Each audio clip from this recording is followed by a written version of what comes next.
2014, c'est encore une bonne année pour Starcom. On devrait enregistrer une croissance à deux chiffres.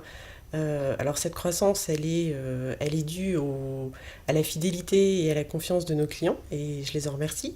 À l'image de Samsung et McCormick qui nous ont renouvelé leur confiance cette année.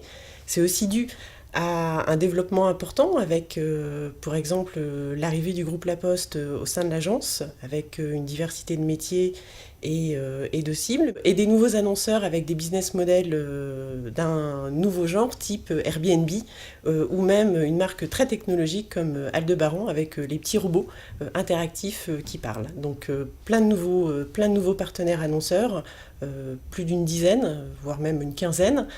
Donc une activité plutôt intense, ce qui montre la solidité du modèle SMG avec notamment l'intégration de l'ensemble des expertises au cœur de l'agence.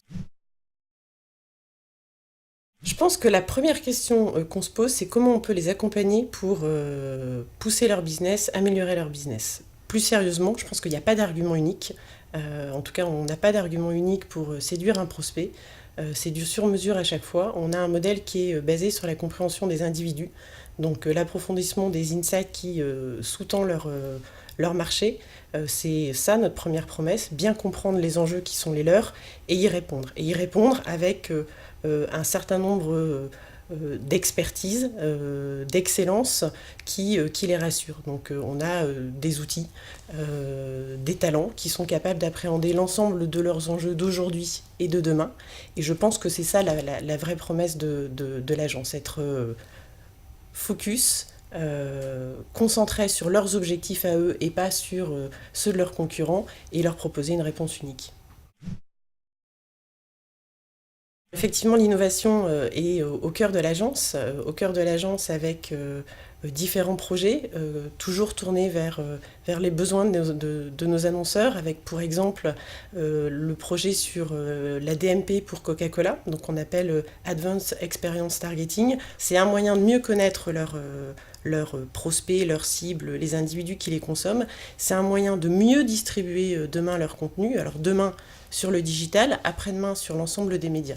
Ensuite, on a la technologie qui nous aide à créer des expériences de marque plus enrichissantes. Par exemple, SynchroScreen, qui est une offre qu'on a mis en place pour synchroniser l'ensemble des écrans avec l'écran télévision, mais ça peut se faire dans l'autre sens. En l'occurrence là, on l'a joué pour Coca-Cola autour des matchs de la Coupe du Monde. Et plus récemment, une campagne real-time sur TF1 pour le groupe La Poste, où on proposait aux individus de créer leur timbre à eux, et l'ensemble de ces timbres créés étaient postés et rediffusés en temps réel le dimanche 6 octobre sur TF1. Donc une expérience de marque extrêmement enrichissante qui porte le produit et qui intègre en son cœur des contenus générés par l'ensemble des Français. Un cas qui a marqué l'agence, c'est Cher Coke, qui a beaucoup été récompensé.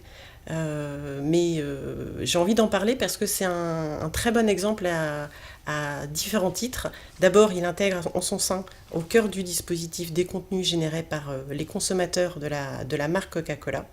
Ensuite, ces contenus sont amplifiés par l'ensemble des médias. Donc, c'est les médias qui sont au service de ces contenus user-generated, avec la télévision, l'affichage, les réseaux sociaux qui se renvoyaient et qui créent une belle histoire. Et enfin et surtout, c'est une formidable histoire de nos métiers, puisqu'en fait, ça révèle l'agilité de deux organisations au service d'un même projet. Et c'est cette agilité aujourd'hui qui est au cœur de nos enjeux, à nous, agences et annonceurs.